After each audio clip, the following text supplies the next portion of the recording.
रामचंद्राय रामचंद्राय वेधसे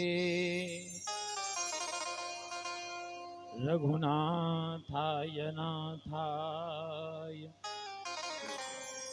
श्री सीताय पतये नमः।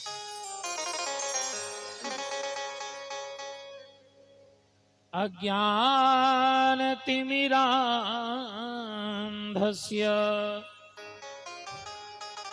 ज्ञानाञ्जनशलाकया चक्षुरुन्मीलितं येन तस्मै श्री गुरुवे नमः।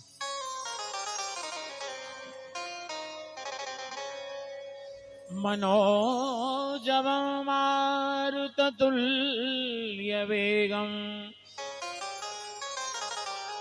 जितेन्द्रियं बुद्धिमतां वरिष्ठं वातात्मजं वानरयूथमुख्यं श्रीरामदूतं शरणं प्रपद्ये।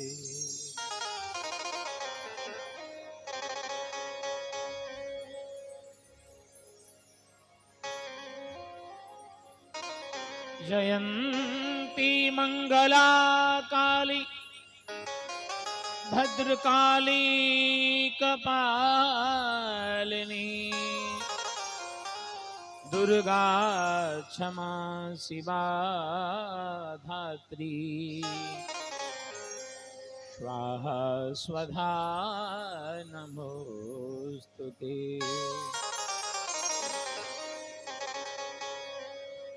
जय जय श्री राधा रमण जय जय नवल किशोर जय गोपी चित चोर प्रभु जय जय माखन चोर। श्री राधे मेरी स्वामिनी मैं राधे को दास जन्म जन्म मोहि दीजियो श्री वृंदावन को वास।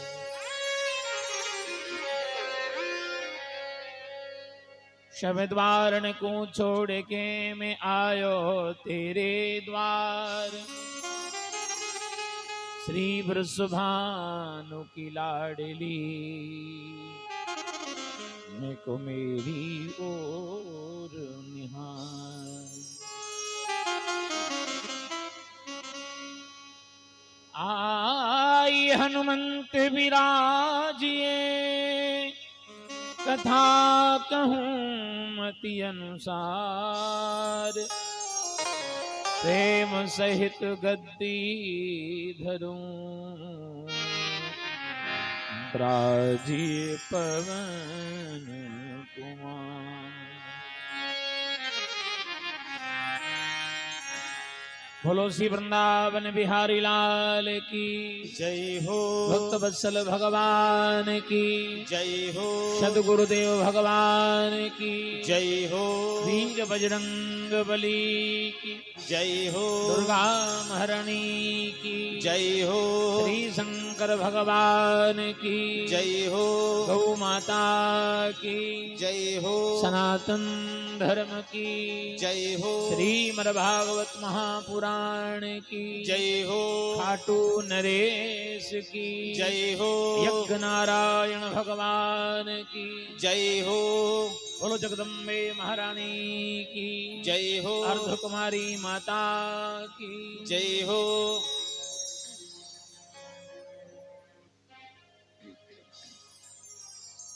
अखिल कोटि ब्रह्मांड नायक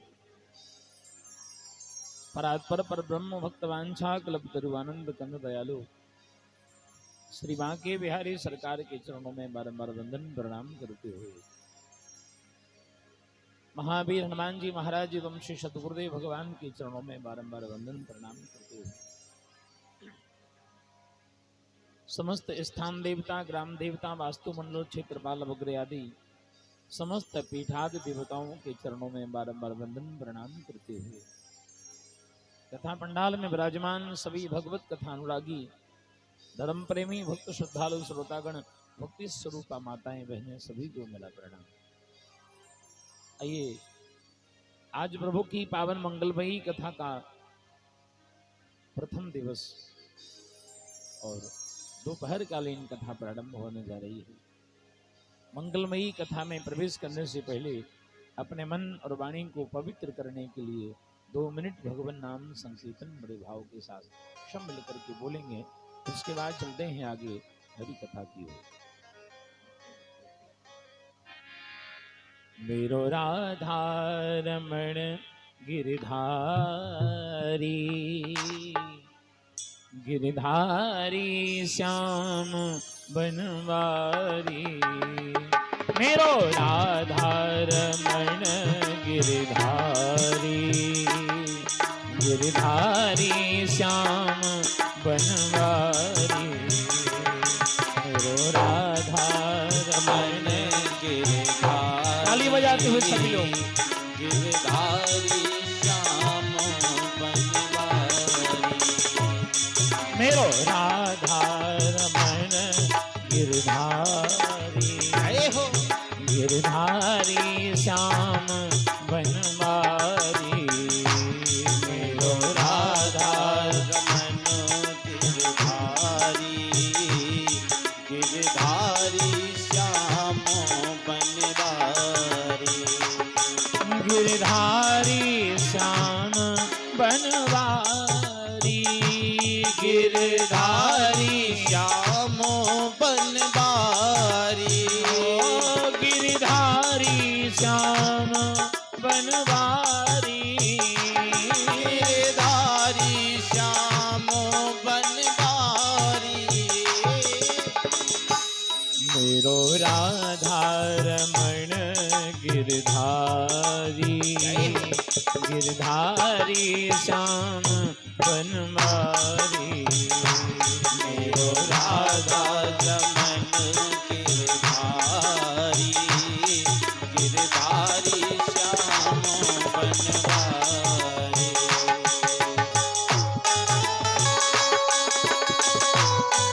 ऊपर हाथ खड़े करके सभी लोग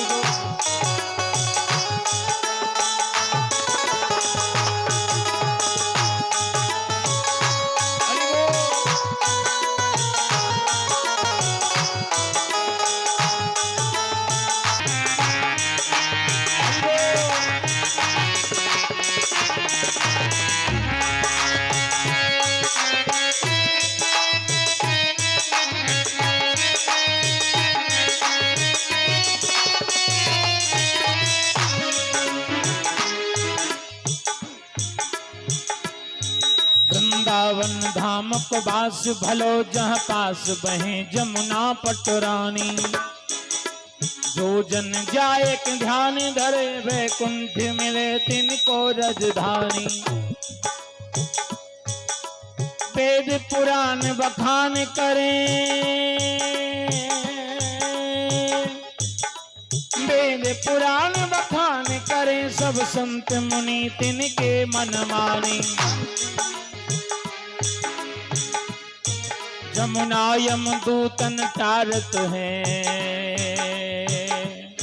यमुना यमदूतन तारत है। भव तारत है श्री राधिका रानी, भव तारत है श्री राधिका रानी, भव तारत है श्री राधिका रानी। मेरो राधा रमण गिरधारी, गिरधारी श्याम बनवारी। मेरो राधा रमन गिरधारी, गिरधारी श्याम बनवारी। मेरो राधा रमन गिरधारी, गिरधारी श्याम बनवारी।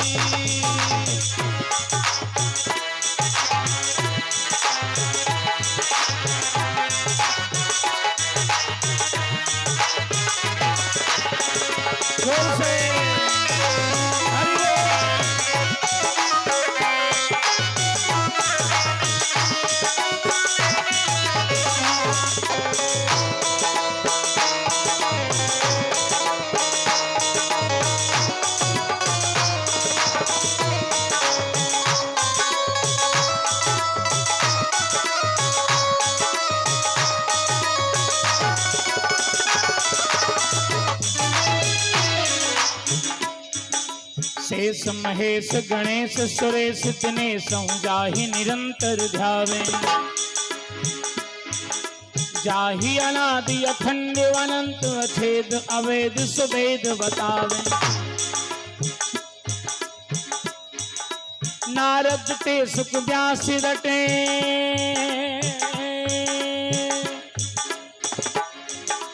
नारद ते सुख व्यास रटे पचहार तू पुनि पार न पावे पार पुनि पार न पावे पार पुनि पार न पावे ताहि अहिर की छोहरिया ताहि अहिर की छोहरियां छछियां भर छाछ पे नाच नचावे छछियां भर छाछ पे नाच नचावे छछियां भर छाछ पे नाच नचावे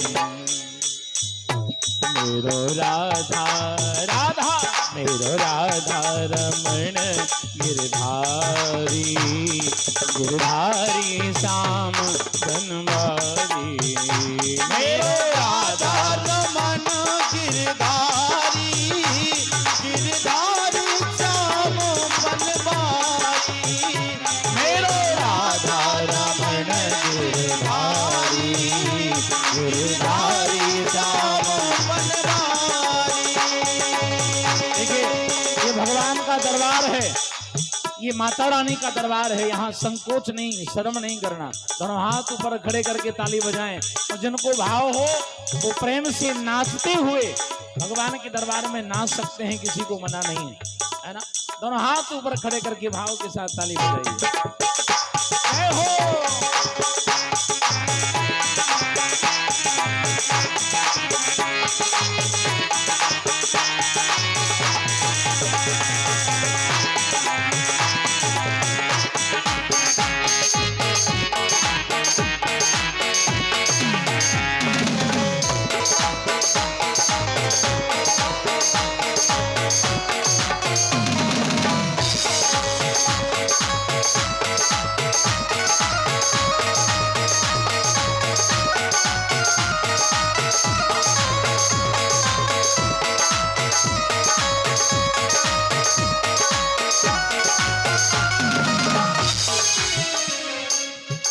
गिरधारी श्याम बनवारी गिरधारी श्याम बनवारी गिरधारी श्याम बनवारी गिरधारी श्याम बनवारी मेरो मेरो राधा रमण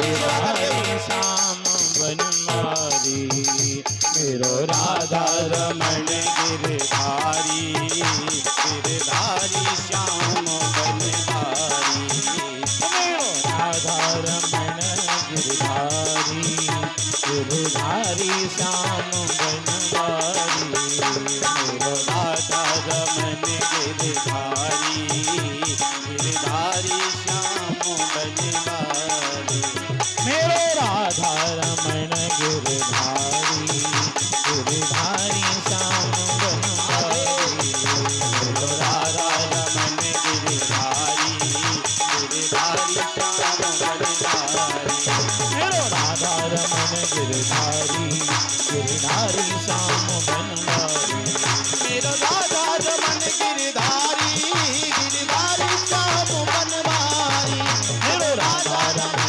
गिरधारी गिरधारी श्याम बनवारी मेरो राधा रमन गिरधारी गिरधारी श्याम बनवारी मेरो राधा रमण गिरधारी गिरधारी श्याम बनवारी। बोलो बांके बिहारी लाल की जय हो श्री राधा रानी की जय हो श्री गोवर्धननाथ की जय हो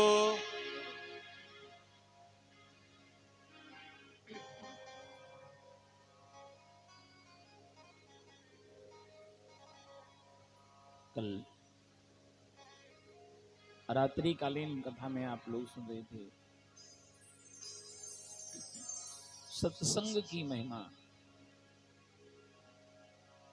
एक घड़ी आधी घड़ी आदेहु में पुनियाद,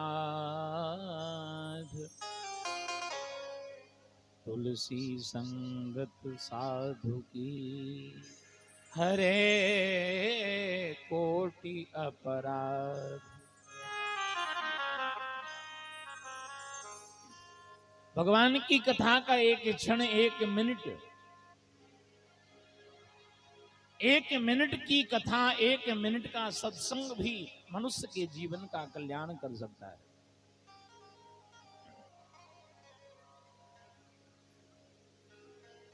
लेकिन एक बड़ी अच्छी बात बताऊं आपको, भागवत में लिखा है कि भगवान श्री कृष्ण का जब समय पूरा हो गया दुनिया में और जब वो जाने लगे, उनको लगा कि हमारा समय पूरा हो गया है, अब हमको जाना चाहिए। जब जाने लगे तो भगवान ने अपने बच्चों को, अपने नाती पोतों को बुलाया। 16,108 रानियां हैं तो बच्चे कितने होंगे? हाँ? लाखों की संख्या में होंगे। पूरा एक नगर बसा है। लेकिन महाराज भगवान को लगा कि ये हमारे पुत्र हैं, ये हमारे सब नाती पोते हैं, इनको कुछ समझा करके, इनको कुछ बता करके तो जाऊं। भगवान ने अपने सारे बच्चों को बुलाया, बोले बेटा एक बात कहना चाहते हैं। क्या? रूप यौवन संपत्ति, बात बहुत ध्यान से सुनने की। रूप यौवन संपत्ति प्रभुत्तमा विवेकता,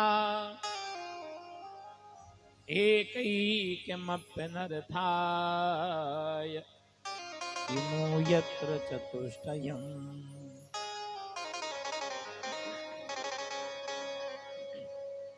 भगवान ने अपने बच्चों को बुला करके कहा, बोले बेटा एक बात कहना चाहता हूं तुमसे। क्या कहना चाहते हो? बोले ये कहना चाहता हूं कि परमात्मा भगवान 4 चीजें सबको देता है और बड़ी कृपा करके देता है।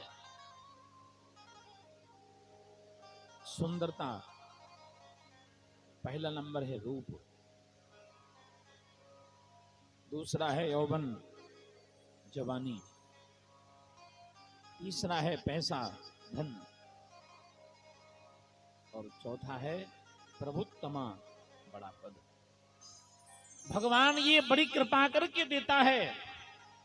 भगवान ने आपको सुंदर रूप दिया, आपको सुंदर रूप दिया, लेकिन सुंदरता के साथ आपके पास विवेक नहीं है, बुद्धि नहीं है, तो वही सुंदर रूप इंसान के जीवन में विनाश का कारण भी बन जाता है, पतन का कारण भी बन जाता है।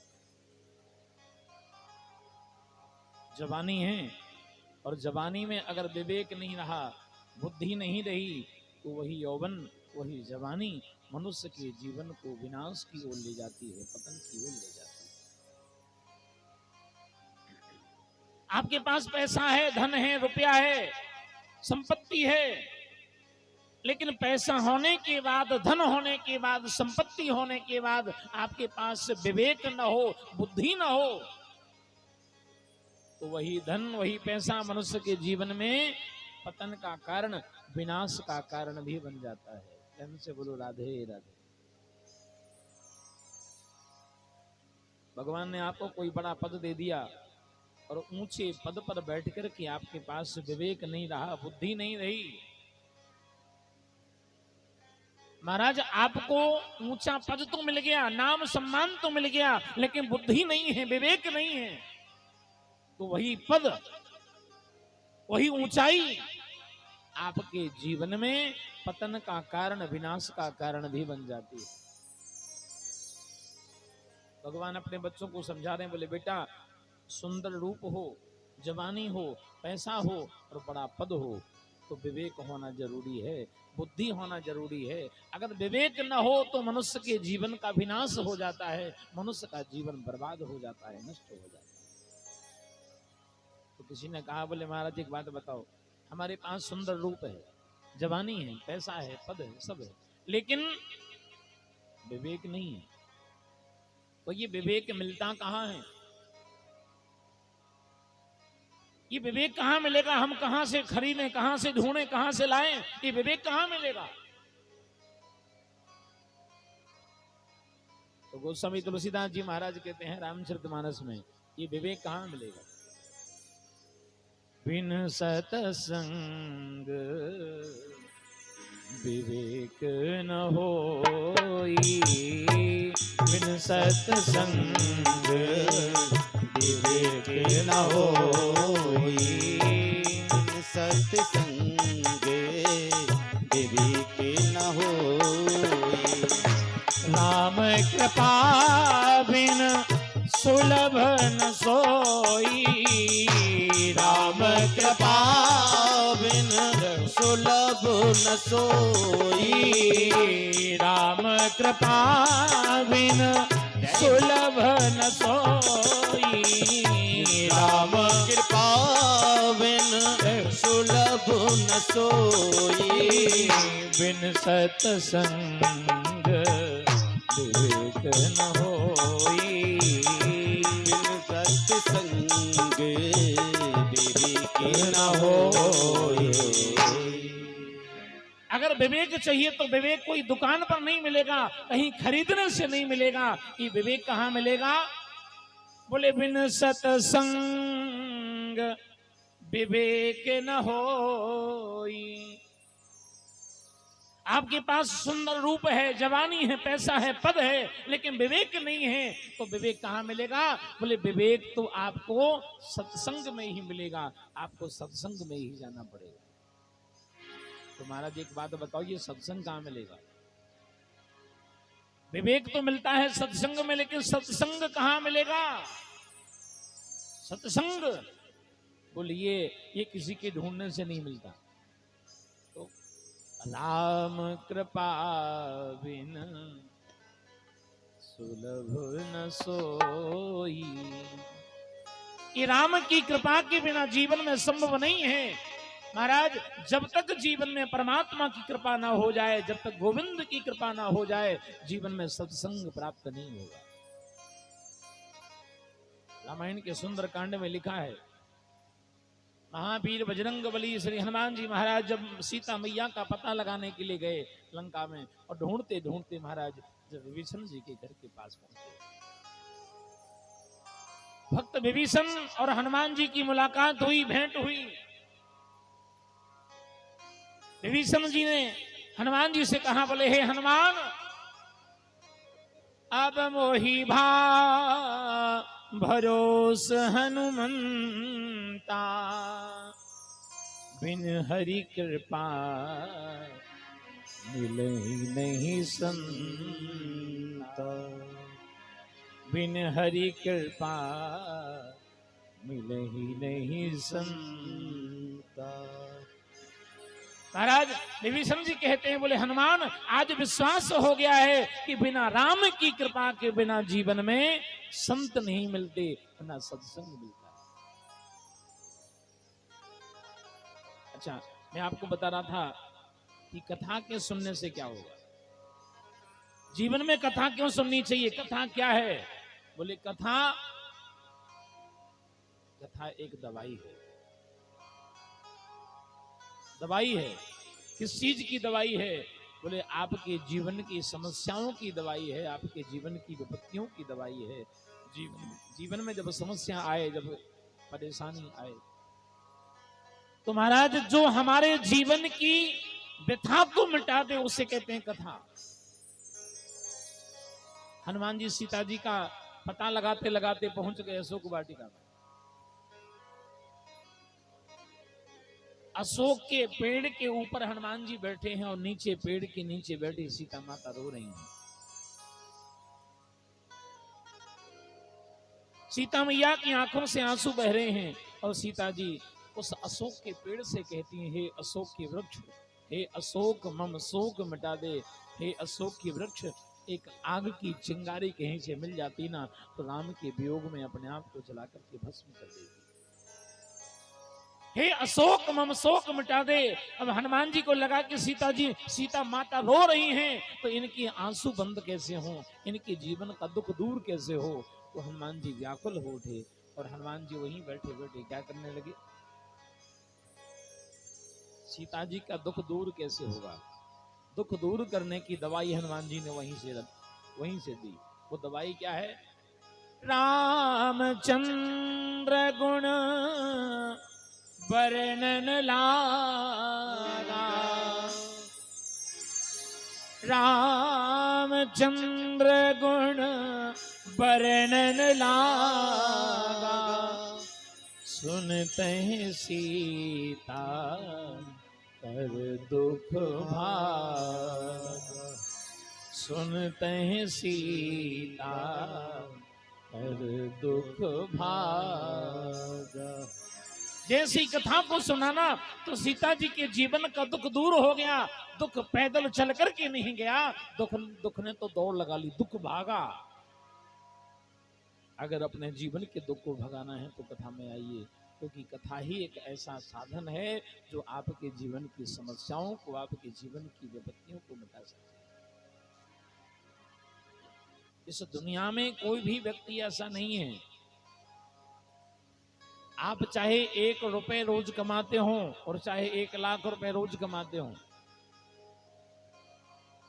जितने लोग यहाँ कथा के पंडाल में बैठे हैं उतने लोगों से कह रहा हूं, जहां तक हमारी माइक की आवाज पहुंच रही है वहां तक के लोगों से कह रहा हूं, पूरी दुनिया में एक भी व्यक्ति ऐसा नहीं हो सकता जो अपने हृदय पर हाथ रख करके कह दे, महाराज कि मैं तो बिल्कुल सुखी, मेरे को कोई दुख है ही नहीं।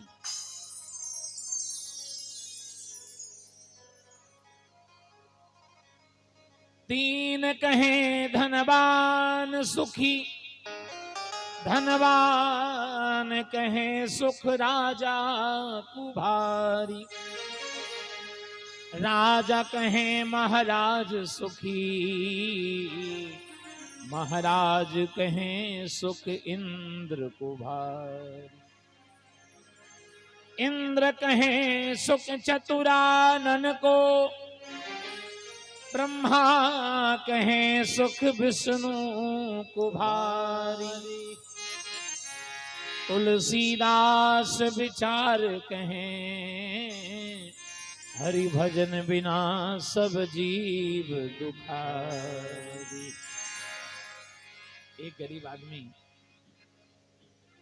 एक आदमी ने जाकर गोस्वामी तुलसीदास जी महाराज से पूछा, बोले बाबा एक बात बताओ, दुनिया का सबसे बड़ा सुखी आदमी कौन है? जिसके पास ज्यादा पैसा है क्या वो सुखी है? बोलो, क्या जिसके पास ज्यादा पैसा है, ज्यादा धन है, क्या वो सुखी है? ज्यादा बड़ा परिवार हो, ज्यादा बच्चे हो, नाती पोते हो, बड़ा परिवार हो, तो क्या वो व्यक्ति सुखी है?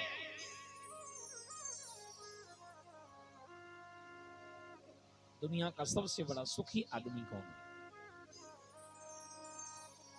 तुलसीदास जी महाराज बोले, भैया आज तो नहीं, लेकिन कल आओ तो बताऊंगा। आज नहीं बता सकता, कल आओ तो बताऊंगा दुनिया का सुखी आदमी कौन है। रात को 12-2 बजे का समय, रात के 12-2 बजे का समय, और आधी रात में गोस्वामी तुलसीदास जी महाराज बाजार की तरफ निकल पड़े, शहर की तरफ निकल पड़े। किसके लिए? बोले सुखी आदमी की तलाश करने के लिए। और रात में 12 बजे 2 बजे कौन मिलेगा भैया बाजार में?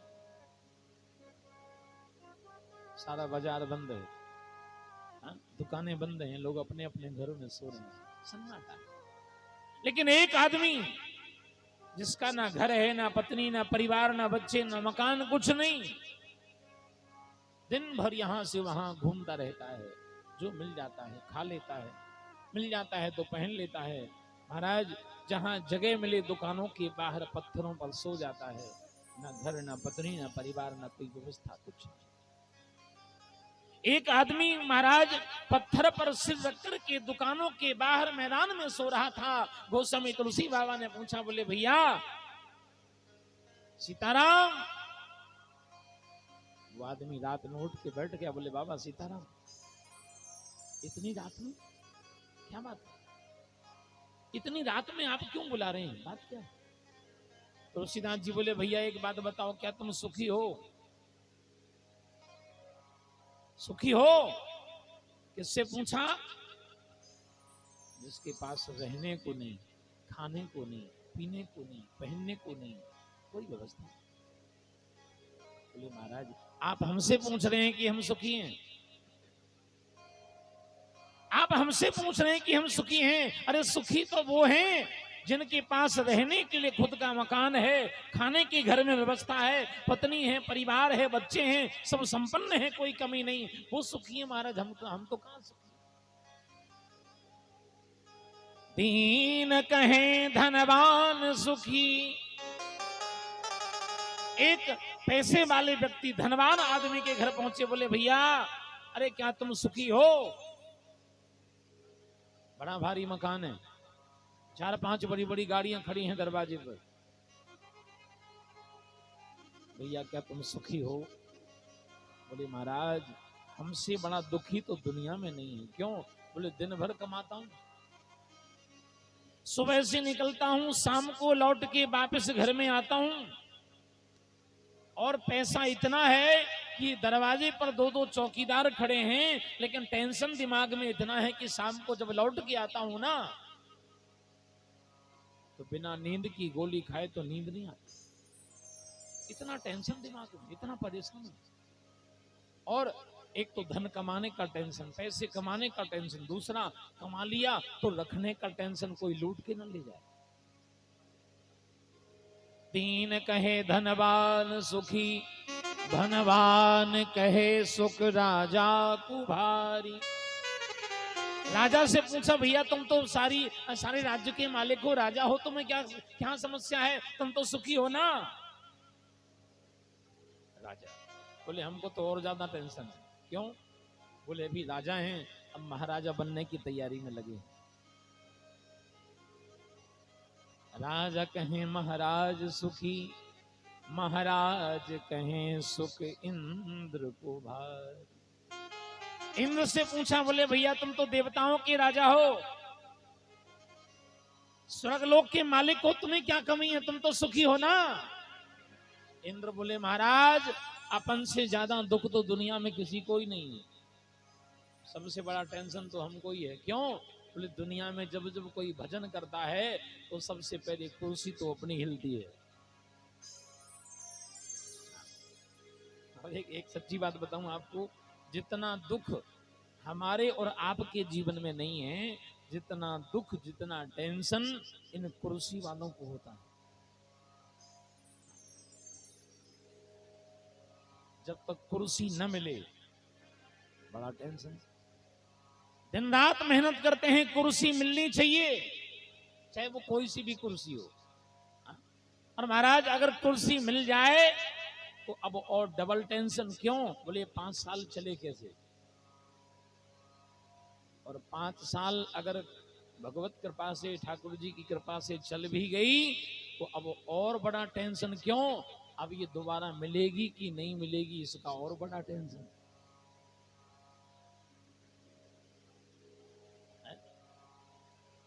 ये मिलेगी कि नहीं मिलेगी इसका टेंशन, मिल गई तो ये चलेगी कैसे इसका टेंशन, और चल गई तो दोबारा मिलेगी कि नहीं मिलेगी इसका टेंशन। जितना दुख हमारे आपके जीवन में नहीं है, जितना दुख इन कुर्सी वालों को। राजा कहें महाराज सुखी, महाराज कहें सुख इंद्र को भार।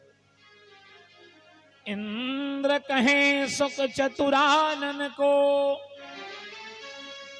इंद्र बोले भैया अपने को सुख नहीं है, तो बोले ब्रह्मा जी सुखी हैं, आराम से बैठे रहते हैं, कोई काम धाम नहीं है। ब्रह्मा जी से पूछा, बोले बाबा आप तो पूरी दुनिया को बनाने वाले हो, आपको क्या समस्या है? ब्रह्मा कहें सुख विष्णु को भारी। और जब बात विष्णु भगवान तक पहुंच गई तो अंत में गोस्वामी जी ने कहा, बोले तुलसीदास विचार कहें, तुलसीदास विचार कहें, हरि भजन बिना सब जीव दुखारी। तुलसीदास विचार कहें, हरि भजन बिना सब जीव दुखारी। कोई तन दुखी कोई मन दुखी, बात बड़े ध्यान से सुनने की है। कोई तन दुखी कोई मन दुखी, कोई धन बिन रहत उदास। थोड़े थोड़े सब दुखी, सुखी राम के दास। महाराज कोई तन से दुखी है, कोई मन से दुखी है, कोई धन के बिना दुखी है, लेकिन दुखी तो सभी दुनिया में। सुख किसी को। आपके पास पैसा तो बहुत है, आपके पास 100-200 एकड़ जमीन हो, 10-5 ट्रैक्टर हो, 4-6 बड़ी बड़ी गाड़ियां हो, 4-5 शहर में बड़े बड़े मकान बनाए हैं, बड़ा परिवार है, कोई समस्या नहीं है। लेकिन डॉक्टर ने मना किया है, बिना घी की रोटी खाओ दाल के पानी से, नहीं तो मर जाओगे।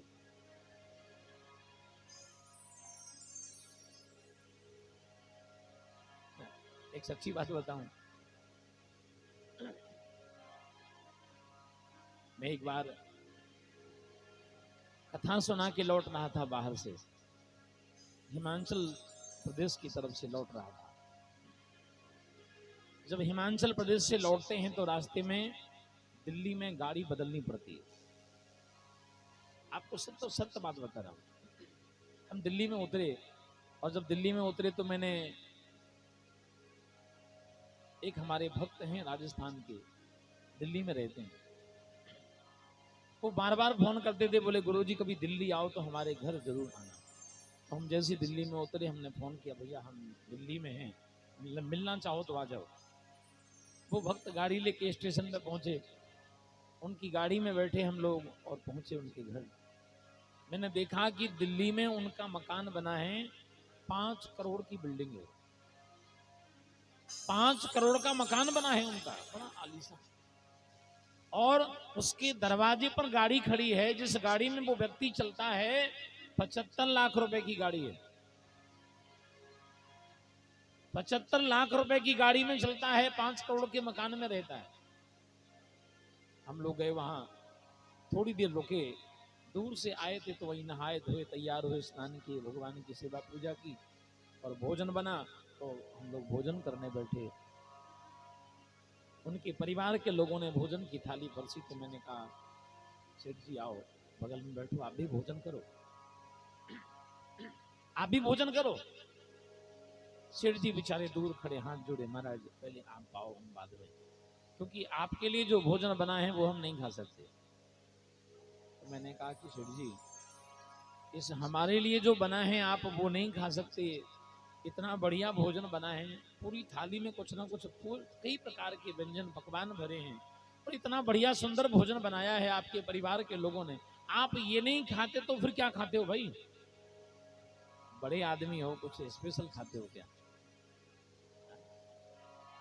हाथ जोड़ के खड़ा बेचारा, नहीं नहीं महाराज बात ये नहीं है, बात ये है कि आपकी थाली में जो भोजन है, इसमें सब्जी है, तेल है, घी है, ये हम सब नहीं खा सकते, क्योंकि डॉक्टर ने मना किया है। महाराज 8 महीने हो गए, 8 महीने से बिना घी की रोटी डाल के पानी में डुबा डुबा के खाता हूं, 8 महीने हो गए। डॉक्टर ने कहा है कि अगर खा लिया तो मर जाऊंगा। मैंने कहा 8 महीने से यही खाते हो? बोले हाँ। दाल नहीं खाता, सब्जी नहीं खाता, मिर्च मसाला तेल नहीं खाता, दूध नहीं खाता, घी नहीं खाता, क्या सूखी रोटी बिना घी की डाल के पानी में डुबा करके खाता हूं, 8 महीने हो गए। मैंने कहा सेठ जी एक बात बताओ, कमाते कितना हो, तुम्हारी आमदनी कितनी है? बोले गुरुजी एक दिन की कि 1 महीने की? मैंने कहा जैसे मर्जी पड़े बताओ। बोले महाराज जी 1 दिन की आमदनी है 5 से 7 लाख रुपए।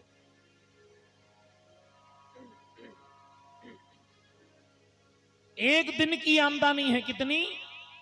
5 लाख से 7 लाख के बीच में। कभी कभी अच्छा सीजन हो, अच्छा धंधा चल जाए तो किसी दिन तो एक दिन में 10-10 लाख रुपए भी कमा लेते हैं। 7 लाख, 8 लाख, 9 लाख, 10 लाख, किसी जैसा जब जैसा समय हो। लेकिन कम से कम 5 लाख तो रोज की आमदनी है।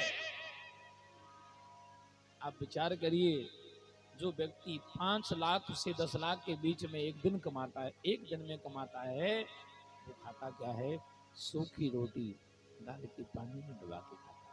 डॉक्टर ने मना किया है, खा लेगा तो मर जाएगा। अरे भाई, पहला सुख निरोगी काया।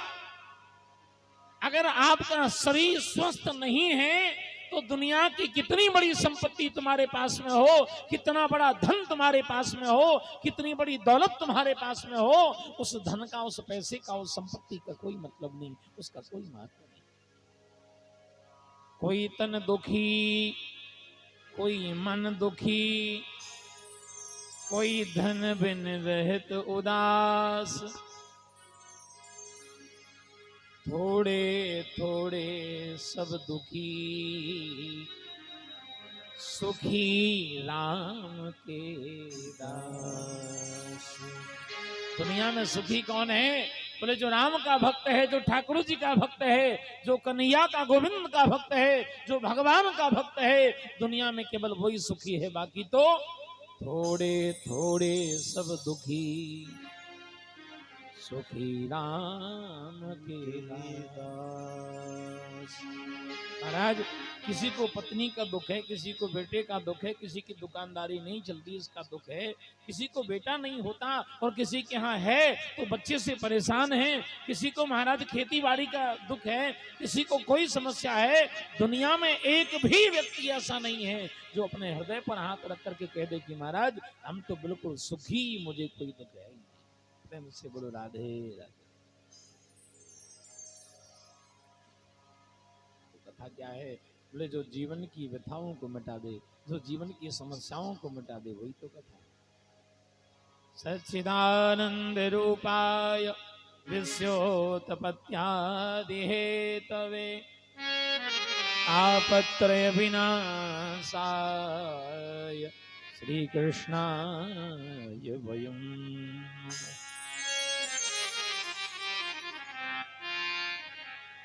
यं प्रभजन्त्यमनपेतमपेत कृत्यं द्वैपायनो विरह कातर आजुहाव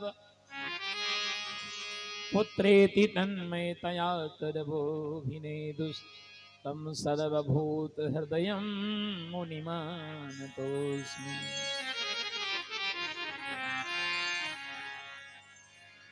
भागवत महापुराण के महत्व के अंतर्गत भक्ति ज्ञान वैराग्य का बड़ा सुंदर उपाख्यान वर्णन किया है। भक्ति ज्ञान और वैराग्य का कल्याण करने के लिए देवर्षि नारद हरिद्वार में गंगा जी के किनारे आनंद घाट पर श्रीमद् भागवत महापुराण का आयोजन करते हैं। सनक सनंदन सनातन सनत कुमार चारों बाल संत देवर्षि नारद जी को जजमान बनाकर के मुख्य यजमान मुख्य श्रोता बने हैं और भक्ति ज्ञान वैराग्य की सुंदर 3 आसनें लगाई गई। हरिद्वार में गंगा जी के किनारे आनंद घाट पर श्रीमद् भागवत महापुराण की कथा सनत कुमार श्रवण कराते।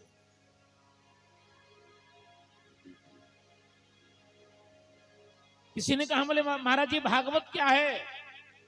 भागवत, बोले भागवत तो एक साबुन है, साबुन। भागवत क्या है? बोले भागवत एक साबुन है।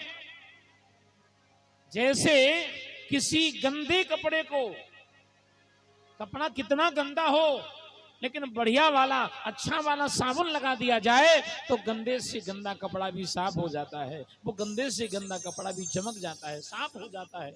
उसी प्रकार हमारे मनुष्य जीवन में हमने कितने ही पाप कर्म कर लिए हों, पाप कर्म, दुष्ट कर्म, अधर्म, अन्याय, अत्याचार, हमने कुछ भी गलत काम कर डाले हों, लेकिन अगर एक बार सच्चे मन से आपने पूरी भागवत महापुराण की कथा को सुन लिया तो तो जैसे साबुन लगाने से कपड़ा साफ हो जाता है ना, उसी प्रकार कथा के सुनने से हमारे जीवन के पाप भी सब खत्म हो जाते हैं, हमारे जीवन के दोष दुर्गुण भी सब समाप्त नष्ट हो जाते हैं। थोड़ा जोर से बोलना पड़ेगा, बोलो राधे राधे। साबुन के ऊपर लिखा रहता है ना, पहले इस्तेमाल करो फिर विश्वास करो। पहले इस्तेमाल करो फिर विश्वास करो। आपने टीवी में देखा होगा, साबुन की प्रचार करने वाली वो कंपनियां जो प्रचार देते ना, ऐड, हमारे साबुन का कमाल, गंदे से गंदे कपड़े को भी साफ कर दिया, कैसे कैसे दिखाते हैं टीवी में, दिखाते हैं ना। तो किसी ने कहा, महाराज ये भागवत रूपी साबुन का प्रचार करने आए हो आप, तो जरा बताओ आज तक ऐसा कौन सा गंदा कपड़ा है जिस गंदे कपड़े में भागवत रूपी साबुन लगाने से वो गंदा कपड़ा भी साफ हो गया। वो कौन सा गंदा कपड़ा है, जरा बताओ।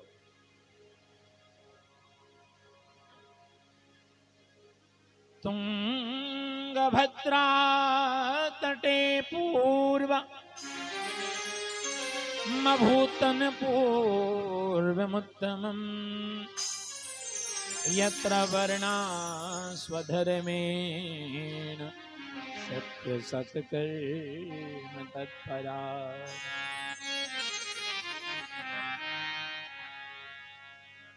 तुंगभद्रा तटे पूर्व, यहां से भागवत महापुराण के महात्म का एक विशेष प्रसंग यहां से प्रारंभ होता है। एक तुंगभद्रा नाम की नदी है, उस नदी के किनारे पर एक गांव था, उस गांव का नाम था उत्तम नगर। और उस उत्तम नगर में एक पंडित जी महाराज, एक ब्राह्मण देवता निवास करते हैं। पंडित जी का नाम है पंडित आत्मदेव जी महाराज। क्या नाम है? आत्मदेव जी महाराज। और आत्मदेव का मतलब होता है जो आत्मा में परमात्मा का दर्शन करे, उसे कहते हैं आत्मदेव। आत्मदेव नाम के बड़े विद्वान ब्राह्मण, बड़े सीधे सच्चे, बड़े विद्वान, वेद शास्त्रों के ज्ञाता। और पंडित जी की पत्नी का नाम है धुंधली बाई। क्या नाम है? धुंधली बाई। जब नाम ही धुंधली बाई है तो काम साफ कैसे होगा?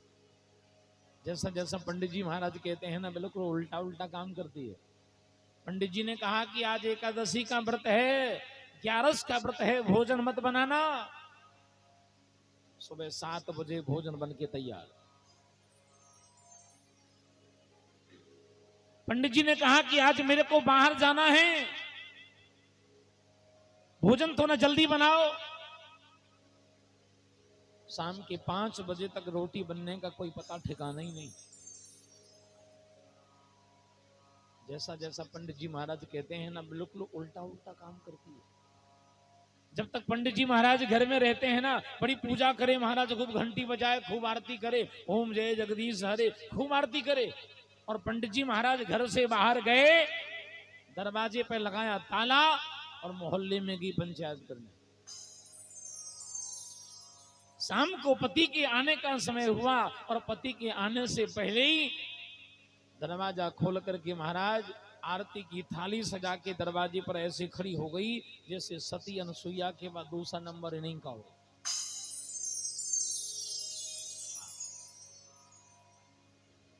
लेकिन रामायण में गोस्वामी तुलसीदास जी महाराज ने लिखा, माताएं, स्त्रियां अगर 7 दिन में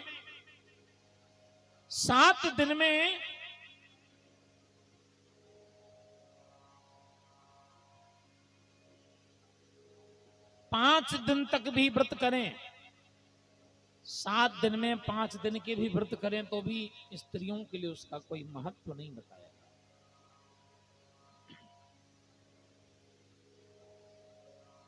24 घंटे में एक दिन में 3-3 बार नहा करके मंदिर जाएं, परिक्रमा लगाएं, 100 माला का भजन करें, जितनी पूजा करें, जितना हवन व्रत करें, तो भी उनके लिए कोई महत्व नहीं, कोई मतलब नहीं। क्यों? क्योंकि माताओं के लिए सबसे बड़ा नियम, सबसे बड़ा धर्म बाबा गोस्वामी जी महाराज ने लिखा रामचरितमानस में,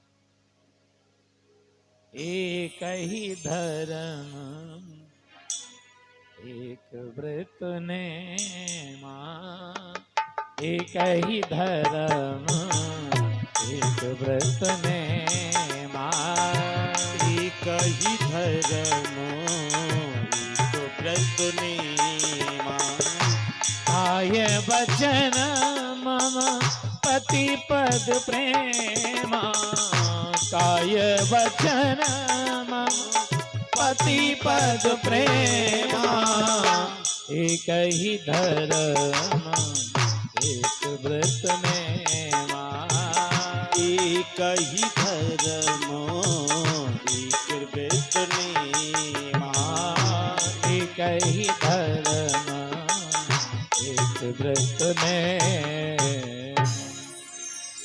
माताओं के लिए सबसे बड़ा नियम, सबसे बड़ा धर्म क्या है? बोले महाराज, सबसे पहले अपने पति की सेवा का ध्यान रखना, उसके बाद दूसरा कोई काम करना। हमारे कहने का मतलब ये नहीं है कि आप पूजा ना करें, व्रत ना करें, हवन जब तब ना करें। पूजा करो, हवन करो, व्रत करो, जप करो, तप करो, मंदिर जाओ, जल चढ़ाओ, सब करो, लेकिन सबसे पहला नियम क्या है? बोले पति की सेवा का ध्यान रखना। मैंने ऐसी कितनी माताओं को देखा है, माता जी बैठी भगवान के मंदिर में, भगवान के मंदिर में खड़ी, आरती की पूजा, आरती की थाली हाथ में ली, ओम जय जगदीश हरे आरती कर रही है, और पूजा करते करते 1.5 घंटा हो गया। पति देव बैठे बेचारे भूखे चिल्ला रहे हैं, अरे जल्दी करो, रोटी बनाओ, मेरे को बाहर जाना है। और माता जी वहीं खड़ी भगवान के सामने हाथ में थाली लिए, बोले चुपचाप बैठे रहो, मुंह ना चलाओ, पहले भगवान की पूजा होगी, उसके बाद दूसरा काम होगा। मेरे भाई, ऐसी पूजा करने से कोई मतलब नहीं, ऐसी पूजा करने से कोई महत्व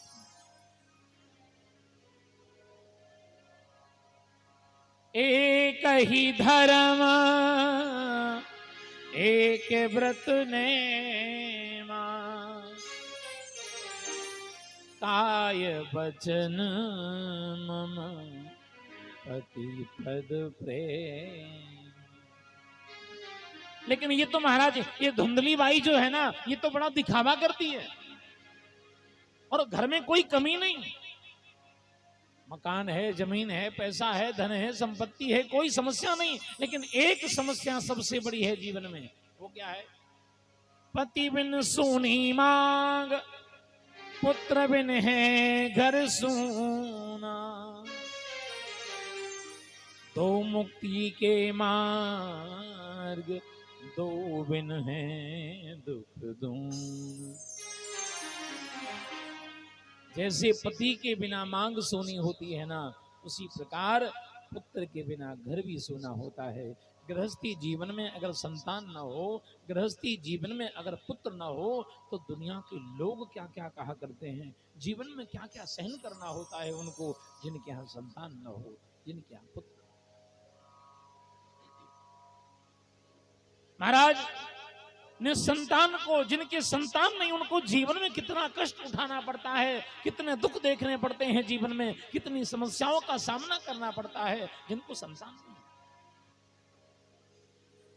चौथापन आ गया, बुढ़ापा आ गया पंडित जी के यहाँ, लेकिन कोई संतान नहीं है, कोई पुत्र नहीं, कोई बेटा नहीं है। पंडित जी को लगा आज तो जंगल में जाऊंगा, भगवान का भजन करूंगा, और भजन करने के बाद भगवान जब प्रसन्न होके आएंगे ना, तो एक वरदान मांग लूंगा कि मेरे को एक बेटा हो जाए, मेरे को एक संतान हो जाए, मेरे को एक पुत्र हो जाए, बस।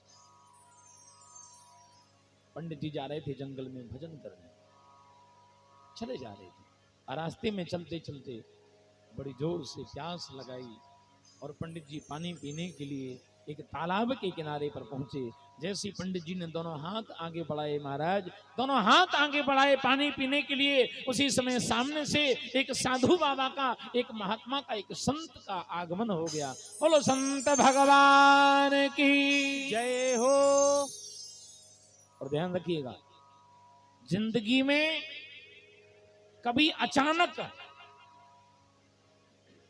जिंदगी में कभी अचानक अगर कभी किसी संत का दर्शन हो जाए, अचानक किसी महात्मा का दर्शन हो जाए, कोई अच्छा सदपुरुष, कोई ज्ञानी पुरुष आपको मिल जाए, तो समझ लेना ये आपके जीवन का भाग्य उदय होने वाला है। क्योंकि जीवन में संत का दर्शन भाग्य उदय का सूचक होता है। अचानक किसी संत का दर्शन हो जाए, कोई ज्ञानी पुरुष आपको मिल जाए, कोई विद्वान व्यक्ति आपको मिल जाए, तो समझ लेना कि तुम्हारा भाग्य उदय होने वाला। महात्मा जी को देकर के ब्राह्मण को हमारा प्यास तो खत्म हो गई, और जो हाथ बढ़ाए थे ना पानी के लिए, वही दोनों हाथ बाबा के चरणों में रख दिए, वही दोनों हाथ चरणों में रख करके मस्तक को झुका दिया, प्रणाम किया। बाबा प्रणाम करता हूं। विद्वान वो संत ब्राह्मण ने जैसे ही प्रणाम किया ना, तुरंत समझ गया। कथम रोदसी विप्रत्वम काते चिंता बलीयसी, वदत्वं सत्वरं मह्यं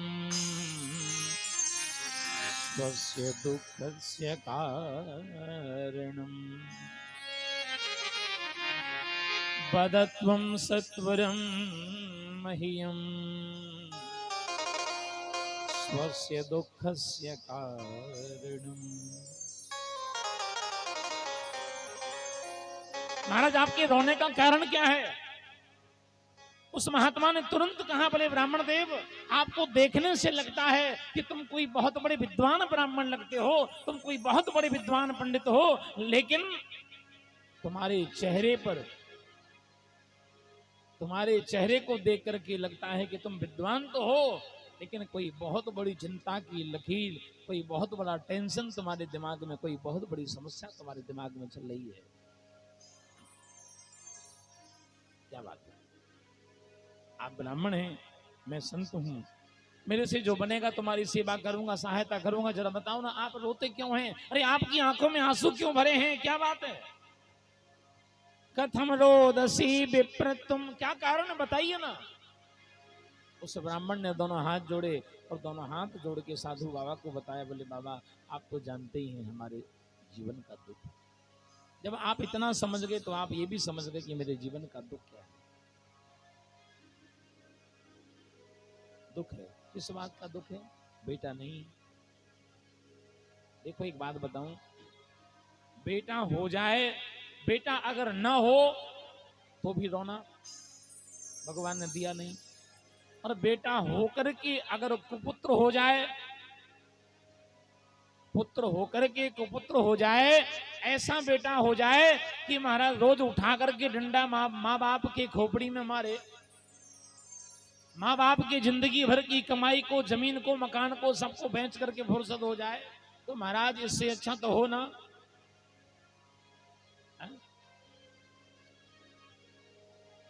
अगर ना हो तो भी रोना पड़ता है, भगवान ने दिया नहीं। और अगर होकर के कुपुत्र हो जाए तब भी रोना पड़ता है, भगवान ने ऐसा क्यों दिया, ऐसा क्यों किया हमारे साथ। महाराज उस ब्राह्मण ने रोते रोते अपने जीवन का दुख सुना दिया। महाराज हमारे रोने का कारण केवल एक ही है कि हमारे यहाँ संतान नहीं है, हमारे यहाँ दुख, हमारे यहाँ पुत्र नहीं है, इस बात का सबसे बड़ा दुख है। पंडित जी ने जब अपना दुख सुनाया तो महात्मा जी ने कहा, बोले पंडित जी क्यों बेकार के झंझट में पड़े हो? ये दुनिया की संतानें, दुनिया के लोग, दुनिया का पैसा, दुनिया की संपत्ति, दुनिया की कोई वस्तु, इन सारी चीजों से किसी को कोई सुख प्राप्त होने वाला नहीं है। इनसे किसी को सुख न तो मिला है और न कभी मिलेगा। इसलिए अगर ज्यादा समस्या है ना तो भगवान को अपना बेटा बना लो, भगवान को अपना बेटा बना लो, भगवान को अपना पुत्र बना लो। ज्यादा समस्या है तो भगवान का भजन करो, इसमें ही कल्याण होगा।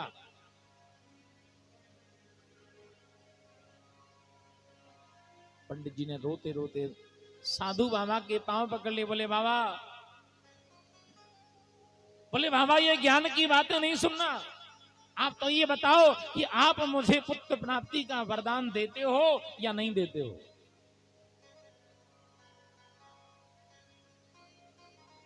साधु बाबा को बड़ी दया आई। ये ब्राह्मण है, बेचारा रो रहा है, जिंदगी में बहुत दुख है इसके। बाबा को दया आई क्योंकि संत हृदय नवनीत समाना। महाराज, संतों का स्वभाव बड़ा सरल होता है, संतों का हृदय बड़ा कोमल होता है। बाबा जी को दया आ गई और बाबा जी ने एक फल निकाला अपनी झोली में से। बोले पंडित जी ये फल ले जाओ, अपनी पत्नी को खिला देना, और इसी फल के खाने से तुम्हारी पत्नी के गर्भ से एक सुंदर बालक का जन्म होगा। जाओ ये फल अपनी पत्नी को खिला देना।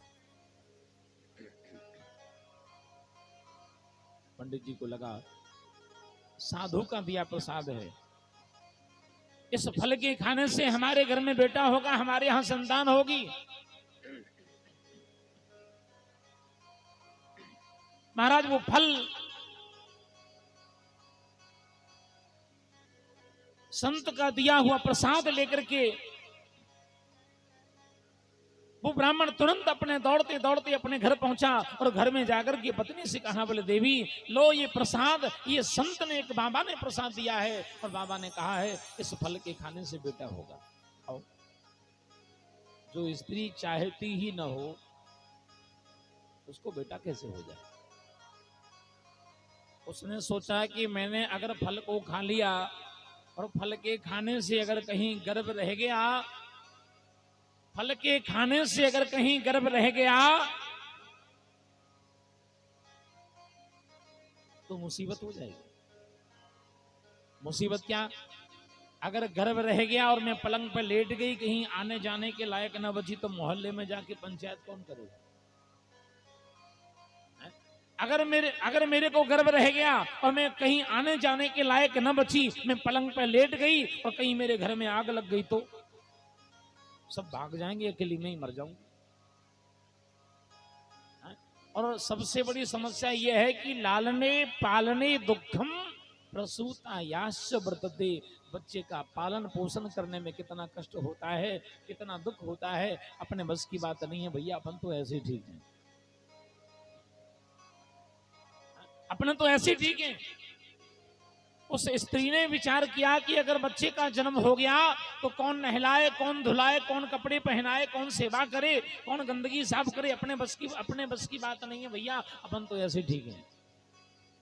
और उसने तुरंत महाराज वो फल, उस फल की परीक्षा करने के लिए वो फल तो एक गाय को खिला दिया।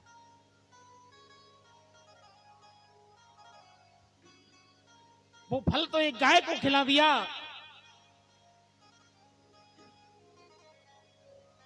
वो फल गाय को खिला दिया। देखते हैं इस फल के खाने से कुछ होता है कि नहीं होता है। अब वो फल गाय को खिला दिया। अपनी बगल वाली पड़ोसन के पास पहुंची, बोली बहन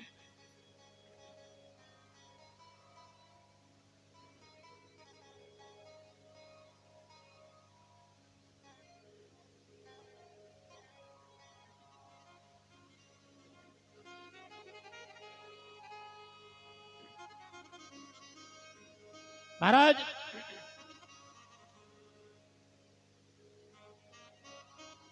अपनी बगल वाली पड़ोसन के पास पहुंची और पड़ोसन से कहा, बोली बहन हमारे पति देव तो हैं पागल, पता नहीं कहां कहां से फल लेके आ जाते हैं। अब बहन तुम ही बताओ, ऐसे कोई फल के खाने से बेटा होता है क्या? है? अरे मैंने तो वो फल गाय को खिला दिया।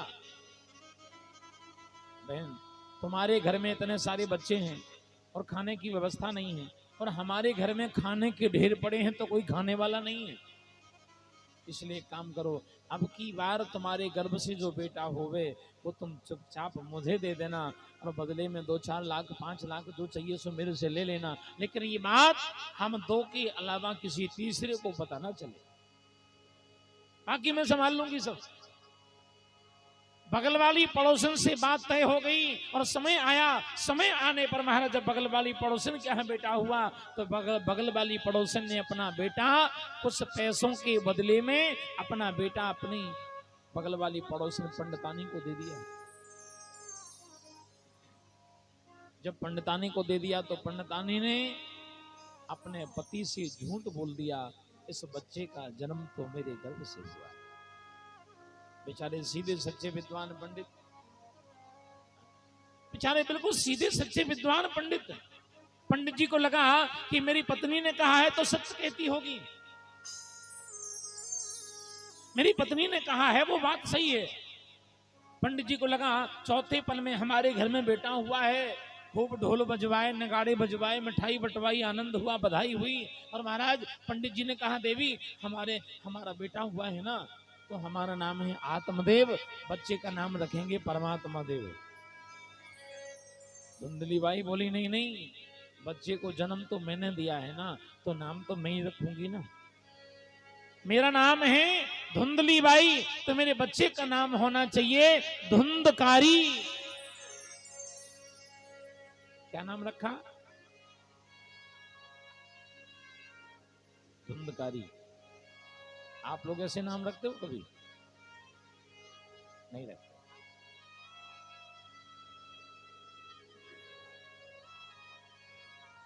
नाम धुंधकारी रख दिया। और जो फल गाय को खिलाया था ना, उस गाय के गर्भ से भी एक बेटा हो गया। समय आने पर संत का प्रसाद था ना, तो गाय के गर्भ से भी एक बेटा हो गया। उस बालक का नाम हुआ गौकर्ण। क्योंकि जिसका शरीर पूरा मनुष्य के जैसा, उसके कान केवल गाय के जैसे, इसलिए उस बालक का नाम हुआ गौकर्ण। गौ माने गाय और कर्ण माने कान। उसके कान गाय के जैसे होते हैं ना, उसे कहते हैं गौकर्ण।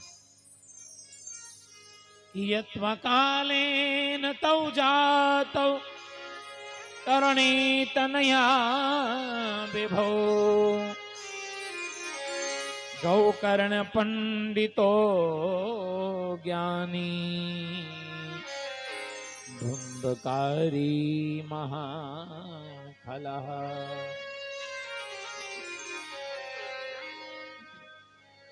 गौकर्ण पंडितो ज्ञानी धुंधकारी महाखलः।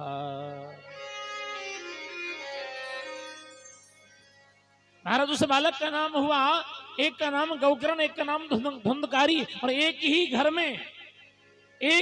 में दोनों बालक रहते हैं। एक ही माता पिता का लाड़ प्यार दोनों को मिलता है। एक ही भोजन, एक ही संस्कार दोनों को मिलते हैं। लेकिन एक बालक वेद पुराण पढ़ने के लिए तीर्थों पर चला गया, गौकर्ण नाम का बालक। और धुंधकारी नाम के बालक ने अपने पिता के मंदिर जैसे घर को नरक का अड्डा बना दिया। जहां पूजा पाठ का सामान रखा रहता था ना, आज वहां शराब की बोतलें, मांस के टुकड़े पड़े रहते हैं। जिस ब्राह्मण को देख करके लोग दुकानों में से निकल करके प्रणाम करते थे, पंडित जी आ रहे हैं, पंडित जी प्रणाम, आज उन्हीं के पुत्र धुंधकारी को देख करके लोग दुकानें बंद कर लेते हैं। भागो धुंधकारी आ गया। एक बार नहीं मिलता है, हर बार मिलता है। एक बार नहीं मिलता है, हर बार मिलता है। अपने अपने कर्मों का फल सबको मिलता है। अपने अपने कर्मों का फल सबको मिलता है। अपनी अपनी कर्मों का फल सबको मिलता है। अपनी अपनी कर्मों का फल सबको मिलता है। एक बार नहीं मिलता है, हर बार मिलता है। एक बार नहीं मिलता है, हर बार मिलता है। अपने अपने कर्मों का फल सबको मिलता है। अपनी अपनी कर्मों का फल सबको मिलता है।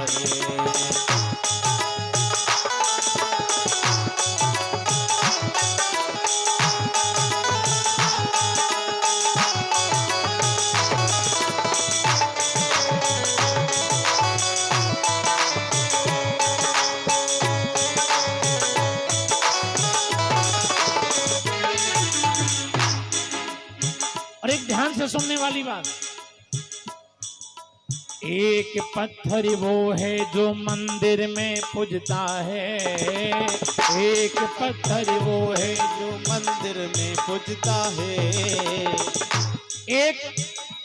एक बहुत बड़े पत्थर को चीर करके काट करके उस पत्थर के 2 टुकड़े कर दिए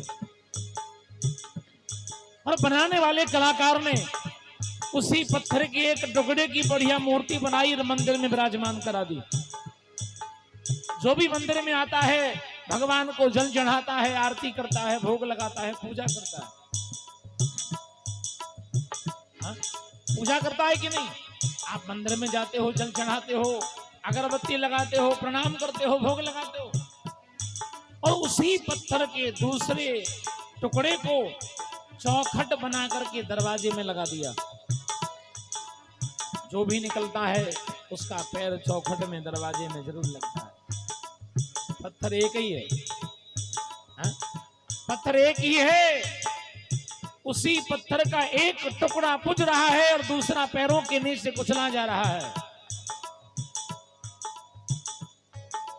एक पत्थर वो है जो मंदिर में पूजता है, एक पत्थर वो है जो मंदिर में पूजता है। एक पत्थर वो है जो सड़कों पर कुचता है, एक पत्थर वो है जो सड़कों पे कुचता है। एक बार नहीं मिलता है, हर बार मिलता है। एक बार नहीं मिलता है, 100 बार मिलता है। अपने अपने कर्मों का फल सबको मिलता है, अपने अपने कर्मों का फल सबको मिलता है।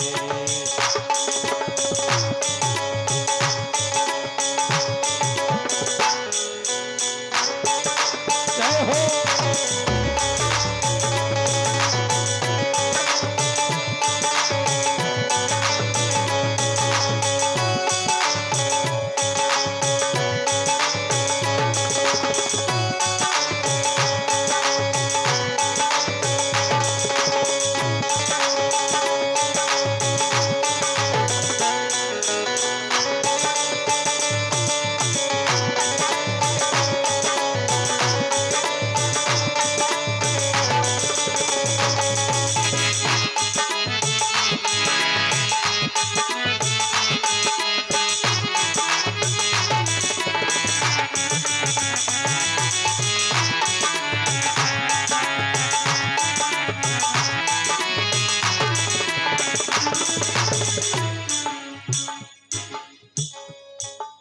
एक फूल वो है जो देवों पे चढ़ता है, एक फूल वो है जो देवों पे चढ़ता है।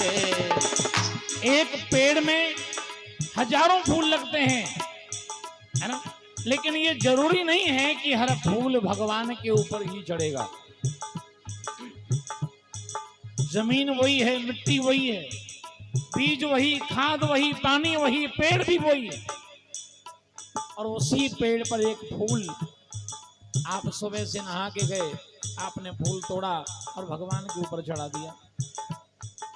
आपने फूल तोड़ा, माला में डालकर भगवान के गले में पहना दिया और पीछे से दूसरा आदमी गया, उसी पेड़ का दूसरा फूल तोड़ करके सूंघा और सूंघ करके रास्ते में फेंक दिया, पैरों में। एक फूल भगवान के सिर पर चढ़ गया और दूसरा फूल पैरों के नीचे कुचला जा रहा है। दोनों की गति अलग अलग हो गई। एक ही पेड़ पर लगे हैं दोनों, एक ही डाली पर लगे हैं दोनों, एक ही पानी मिला है, एक ही जमीन पर हुए हैं, लेकिन गति दोनों की अलग अलग हो गई। एक फूल वो है जो देवों पे चढ़ता है, एक फूल वो है जो देवों पे चढ़ता है। एक फूल वो है वो मुर्दों पे चढ़ता है, एक फूल वो है जो मुर्दों पे चढ़ता है। एक फूल वो है जो मुर्दों पे चढ़ता है। एक बार नहीं मिलता है, एक बार नहीं मिलता है, हर बार मिलता है।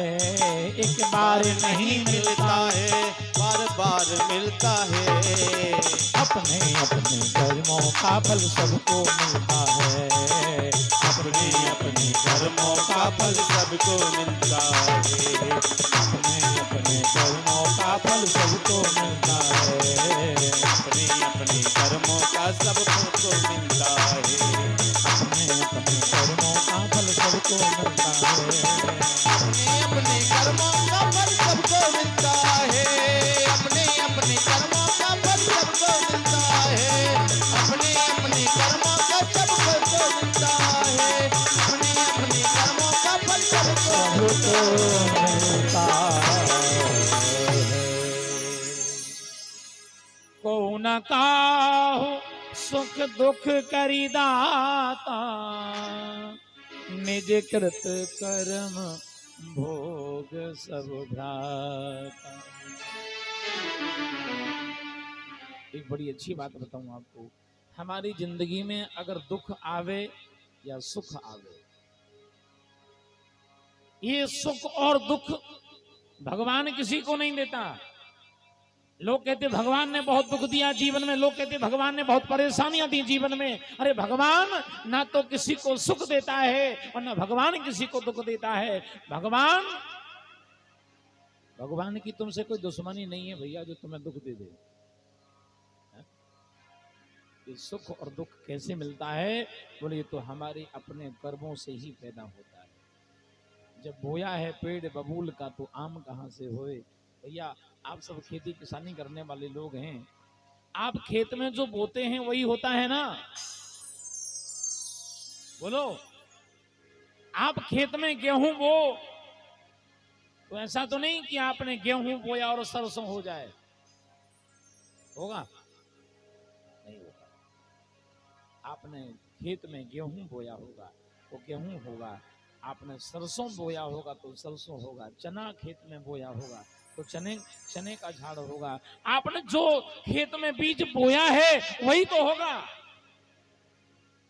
आपने अपने जीवन में अच्छे कर्मों का बीज बोया है तो अच्छा जिंदगी में मिलेगा, और बुरे कर्मों का बीज बोया है और आप सोचो कि अच्छा हो जाए तो कैसे होगा? नहीं हो सकता। जैसा जीवन में आपने किया है वैसा ही आपको पाना है, इसको तो कोई भी नहीं डाल सकता। यहां तक कि विधाता ब्रह्मा भी आपके इस कर्म के फल को, भगवान भी आपके कर्म के फल को डाल नहीं सकते। जो किया है तो भुगतना पड़ेगा, क्योंकि ये हमारी जो भूमि है ये कर्म प्रधान है। कर्म प्रधान विश्व करी राखा, और जो जस करही सो तस फल चाखा। महाराज एक बालक गौकर्ण नाम का बालक तो चला गया वेद पुराण पढ़ने के लिए, और एक बालक जो है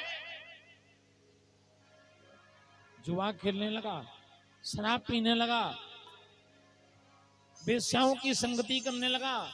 तेन वेश्या को संगेन पित्रम वित्तम तुनासितम, अपने पिता की जिंदगी भर की कमाई को वेश्याओं के ऊपर लुटा दिया, शराब पीने में खराब कर दिया, जुआ खेलने में मिटा दिया, सब कुछ बर्बाद कर दिया। और आज एक पुत्र के कारण महाराज पंडित जी कोने में बैठे बैठे रो रहे हैं, हे भगवान ऐसा बेटा क्यों दिया? पहले रोते थे कि हे भगवान दिया क्यों नहीं, अब रो रहे हैं हे भगवान ऐसा क्यों दिया? बालक गौकर्ण ने आके समझाया, बोले पिताजी क्यों बेकार के चक्कर में पड़े हो? अरे छोड़ो ये मैं और मेरा, ये मोह ममता, ये आसक्ति, ये जंजाल, ये छोड़ो, भगवान का भजन करो। पिताजी ने सब छोड़ दिया, जंगल में चले गए। घर में अकेला धुंधकारी, और धुंधकारी की माता वो धुंधली बाई। गौकर्ण नाम का बालक तीर्थों में रहता है, पिताजी जंगल में चले गए सब छोड़ के, सब त्याग के चले गए। गौकर्ण अकेला निकल गया वेद पुराण पढ़ने के लिए, और धुंधकारी की माता घर में रहने लगे। अब धुंधकारी अपनी माता से पैसे मांगने लगा जुआ खेलने के लिए, शराब पीने के लिए। जब तक माँ के पास पैसे थे सो दिए, अब पैसे नहीं है तो कहां से लावे? अब पैसे नहीं है तो कहां से लावे?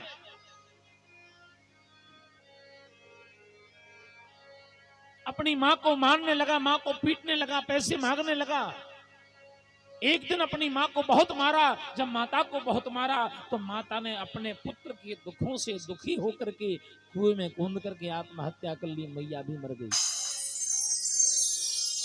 अकेला धुंधकारी घर में रहने लगा और अकेले धुंधकारी ने 5 वेश्याओं को लाकर के अपने घर में रख लिया और वेश्याओं को प्रसन्न करने के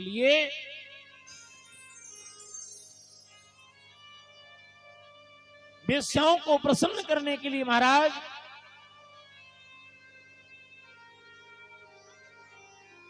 चोरी करने लगा, लोगों को लूटने लगा, हत्याएं करने लगा, दुष्कर्म करने लगा, पाप करने लगा, अधर्म करने लगा।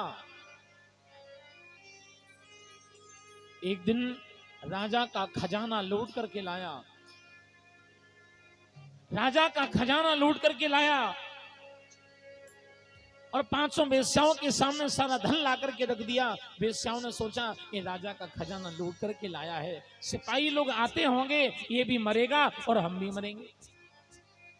तो 500 वेश्याओं ने मिलकर के महाराज उसके सारे धन को, सारे पैसे को, सारे सोने चांदी को कपड़े में बांधा और रात को सोते हुए धुंधकारी के हाथ पैरों को पलंग पर बांध दिया। जलती हुई आग के अंगारे मुंह में भर दिए, जलती हुई आग के अंगारे मुंह में भर दिए, उसको मार दिया और जमीन में गड्ढा खोद करके गाड़ दिया। और महाराज सारा धन, सारी संपत्ति लेकर के वो 500 वेश्याएं वहां से भाग निकली। जिनके लिए चोरी करता था, जिनके लिए अधर्म करता था, पाप करता था, आज वही इसको मार करके वहां से सारा धन लेकर के भाग गई। और महाराज ये अकाल मौत मरने के कारण ये तो प्रेत बन गया, ये तो भूत बन गया। उसी मकान में चारों तरफ घूमता रहता है, भटकता रहता है, उसी मकान में घूमने लगा, उसी मकान में भटकने लगा चारों तरफ।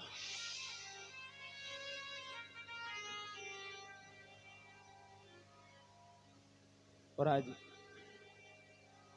जब महाराज वो मकान में घूमने लगा, एक दिन तीर्थ यात्रा से लौट करके वो गौकर्ण नाम का बालक आया। गौकर्ण जी ने सोचा कि आज ना तो पिताजी हैं ना मां है, कोई नहीं बचा, सब खत्म।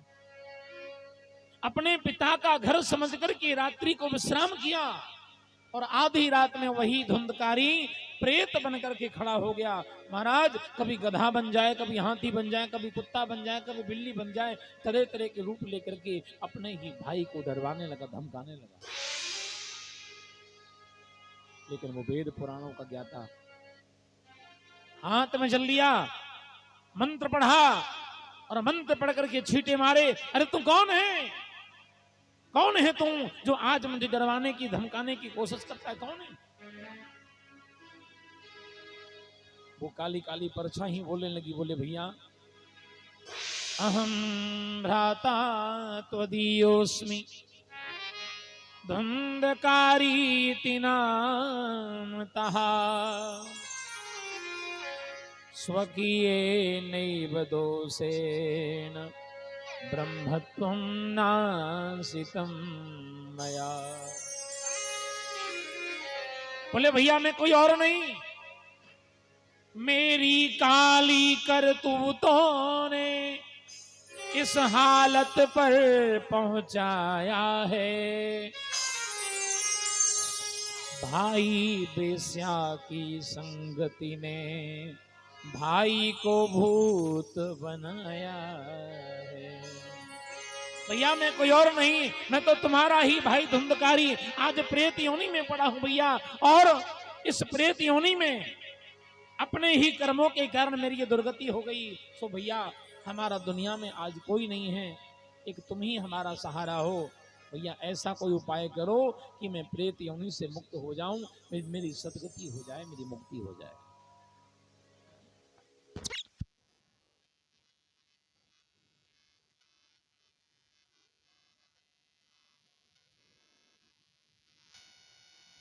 बोले भैया मैं कोई और नहीं, मैं तो तुम्हारा ही भाई धुंधकारी आज प्रेत योनि में पड़ा हूं। महाराज रात भर वो प्रेत रो रो करके महाराज अपने भाई को गौकर्ण को अपनी पूरी कहानी सुनाता रहा। जैसी सुबह हुआ, सुबह होते ही महाराज उसी समय गौकर्ण जी महाराज ने हाथ में जल लिया और सूर्य भगवान के ऊपर जल छोड़ा।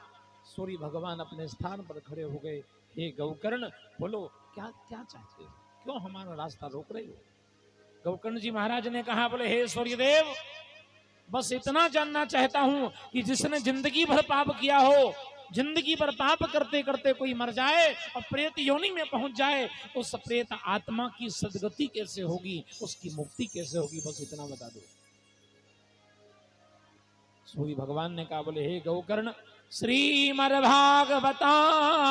मुक्ति सप्ताह वाजनम कुरु। केवल श्रीमद् भागवत महापुराण की कथा के श्रवण करने मात्र से ही उस प्रेत आत्मा की सदगति होगी।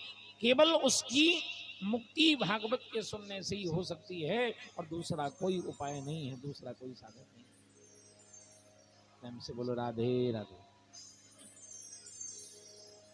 जब सूर्य भगवान ने बताया उपाय, गौकर्ण जी महाराज ने तुरंत व्यास गद्दी बनाई, 7 गांठ का बांस मंगाया, बांस के अंदर उस प्रेत आत्मा को बंद किया और 7 दिन तक कथा सुनाई। 7वां दिन जैसे हुआ, बांस की 7 गांठें अपने आप फट गईं और बांस के अंदर से वही प्रेत आत्मा दिव्य रूप धरो जात तुलसीदान मंडितः पीतवासो घनश्याम मृकुटी कुंडलान्वितः। महाराज वह भागवत महापुराण की कथा के प्रभाव से वही प्रेत आत्मा सुंदर रूप लेकर के प्रकट हो गई। भगवान के दूत विमान लेकर के आए, उस प्रेत को, उस आत्मा को विमान में बिठा करके सीधा भगवान के धाम को लेकर के चले गए। बोलो नारायण भगवान की जय हो, बोलो भागवत महापुराण की जय हो। उसने मरने के बाद कथा को सुना और कल्याण हो गया। और हम लोग तो जीवित कानों से कथा सुन रहे हैं ना, जीवित कानों से कथा सुन रहे हैं, कल्याण होगा कि नहीं होगा? होगा ना, कल्याण तो होगा। लेकिन कल्याण किसका होता है? जो सच्चा श्रोता बनकर के कथा को सुने, कल्याण उसी का होता है। मान लीजिए आप बीमार हैं, आप बीमार हैं और डॉक्टर के यहां जाओ, डॉक्टर आपका हाथ देखे, आला लगाए और 4-5 पुड़िया दवाई की लगा के दे दे, भैया ये सुबह शाम खा लेना गर्म पानी के साथ, फलानी चीज का परहेज करना, 3 दिन की दवाई है, ठीक हो जाओगे।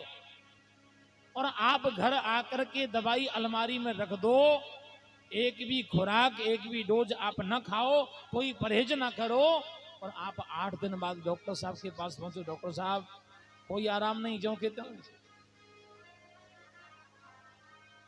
डॉक्टर पूछे दवाई खाई थी? बोले नहीं। दवाई खाई है? बोले नहीं। परहेज किया? बोले नहीं। तो ठीक कैसे हो गए? बोलो, अगर ठीक होना है तो दवाई खानी पड़ेगी, डॉक्टर ने जो बताया है वो परहेज आपको करना पड़ेगा। कथा दोनों टाइम सुननी पड़ेगी और कथा को सुनने के बाद कथा में से जो हम आपको बताएं, जो जीवन में उतारने वाली बातें हैं, उन बातों को अगर आप जीवन में उतारेंगे नहीं तो यहां से सुन के यहां से निकालने से कल्याण नहीं होगा। श्रोता भी 3 प्रकार के होते हैं। एक होते हैं पहले नंबर के श्रोता, पहले नंबर के होते हैं श्रोता जो कथा को सुनकर के अपने जीवन में उतारे, उसे कहते हैं श्रोता। और दूसरे नंबर के होते हैं सरोता। जानते हो सरोता? सुपारी काटने वाला नहीं होता क्या, लोहे का, जैसे वो कटर कटर करता रहता है, ऐसे कुछ लोग कथा पंडाल में भी होते हैं। वो जब तक बैठेंगे महाराज तब तक कटर कटर करते ही रहेंगे। कभी उसकी बातें, कभी उसकी बातें, कभी इधर की बुराई, कभी उधर की बुराई, संसार भर की बातें लोग कथा में आके करते हैं। और तीसरे नंबर के होते हैं सोता। सोता जानते हो, अच्छी सी का टिकने वाली जगह देखी और आराम से 3 घंटे की समाधि लग गई, कथा सुन रहे हैं। जैसी कथा पूरी हुई, महाराज ने जयकारा लगाई, बोलो बांके बिहारी लाल की जय हो। जैसी जोर से जयकारा लगाई सो नींद खुल गई। अब घर जा रहे हैं, घर जा रहे हैं, रास्ते में कोई मिला, उसने पूछा, बोले भैया कहाँ गए थे? अरे बोले कथा सुनने गए थे, बड़ी अच्छी कथा सुनाते महाराज। अच्छा, तो आज क्या सुना कथा में? बोले इतना तो याद नहीं है, लेकिन कथा अच्छी सुनाते हैं।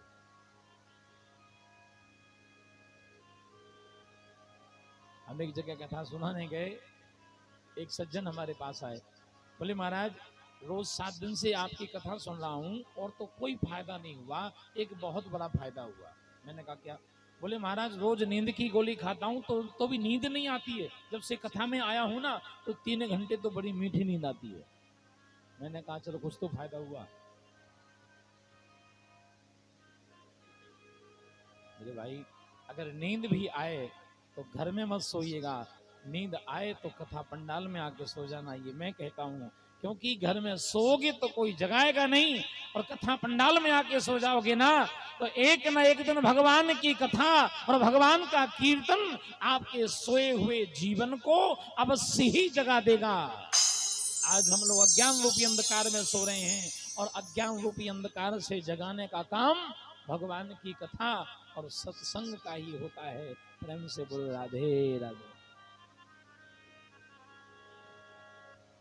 भागवत की कथा सुनने से कल्याण होता है, लेकिन कल्याण तभी होता है जब सुनाने वाला योग्य हो और सुनने वाला भी योग्य अधिकारी व्यक्ति हो। कहते हैं ना, ये श्रोता वक्ता ज्ञान निधि कथा राम की गोड़।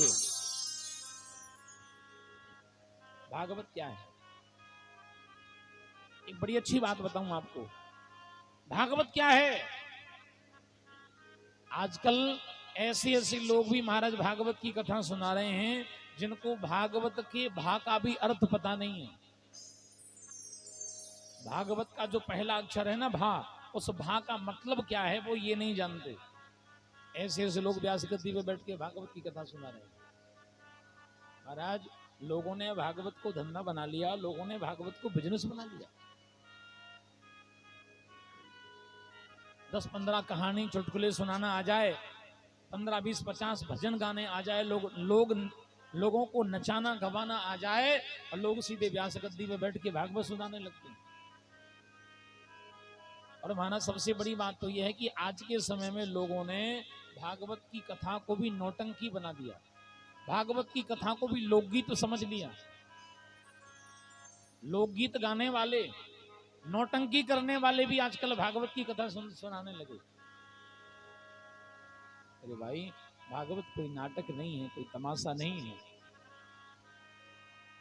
भागवत महापुराण में लिखा है, ध्यान से सुनिएगा, चैलेंज से कहता हूं इस बात को। भागवत महापुराण में लिखा है, स्त्री शूद्र द्विज बंधु नाम त्रीना श्रुति गोचरा। 3 लोगों को भागवत की व्यास गद्दी पर बैठने का अधिकार नहीं है। 3 लोगों को, कौन कौन? स्त्री, शूद्र, शूद्र का मतलब है जिसके कर्म शूद्रों के हैं, जिसके कर्म खराब हैं, जो मांस मदिरा का सेवन करता हो, जो गलत प्रवृत्ति, जिसके गलत आचरण हो। स्त्री शूद्र द्विज बंधु नाम, और ब्राह्मण भी। हर एक ब्राह्मण को व्यास गद्दी पर बैठने का अधिकार नहीं लिखा। मैं केवल स्त्री और शूद्र के लिए नहीं, मैं ब्राह्मणों के लिए भी कह रहा हूं कि हर एक ब्राह्मण भी व्यास गद्दी पर बैठने का अधिकारी नहीं है।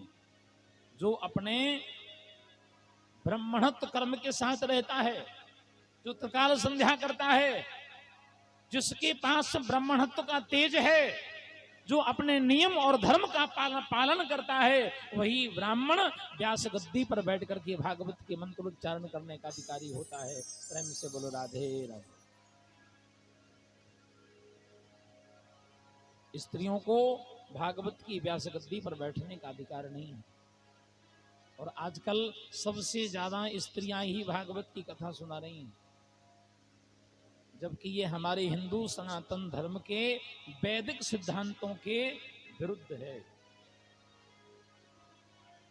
मैं चैलेंज से कहता हूं इस बात को, लिखित बात बता रहा हूं आपको, श्लोक सहित बता रहा हूं। स्त्री शूद्र द्विज बंधु नाम त्रीना श्रुति गोचरा, ये शास्त्र में लिखा है कि अगर स्त्रियां भागवत की व्यास गद्दी पर बैठ करके कथा सुनाएं तो महापातक भयंकर दोष लगता है कथा सुनाने वाले को, कथा सुनने वाले को, और कथा कराने वाले को उतना ही पाप लगता है।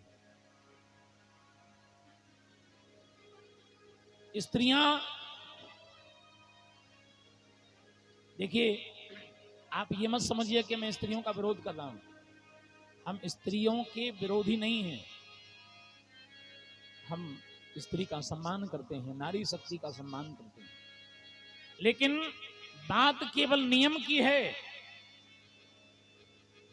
18 पुराणे हमारे हिंदू धर्म में, 18 पुराणों में से 17 पुराण, किसी भी पुराण की कथा सुनाए तो दोष नहीं है। स्त्रियां व्यास गद्दी पर बैठकर की राम कथा सुनावें, रामायण सुनावें, प्रवचन करें, गीता सुनाएं, महाभारत सुनाएं, भजन गाएं, कीर्तन करें, कोई दोष नहीं, कोई समस्या नहीं है। लेकिन 18 पुराणों में से एक जो महापुराण भागवत महापुराण है ना, वो भागवत महापुराण की व्यास गद्दी पर जो है स्त्रियों को बैठने का नियम नहीं है। अगर बैठें तो भयंकर महापातक, जिसको भयंकर पाप कहा जाता है, महादोष उनको होता है। मैं ये गारंटी के साथ कहता हूं कि महाराज, स्त्रियों को और अपने कर्म से हीन व्यक्ति, नीच कर्म करने वाला व्यक्ति, गलत कामों में रहने वाला व्यक्ति और अपने कर्म से हीन ब्राह्मण भी व्यास गद्दी पर बैठने का अधिकारी नहीं होता। और आजकल हमारा सबसे ज्यादा वही लोग कथा सुना रहे हैं जिनके लिए मना किया गया। तो भागवत को सुनने के कुछ नियम होते हैं, कुछ मर्यादाएं होती हैं, और उन सारे नियम और मर्यादाओं का हम लोग पालन करते हुए कथा का श्रवण करेंगे। और अभी आज कथा का प्रथम दिवस दोपहर कालीन कथा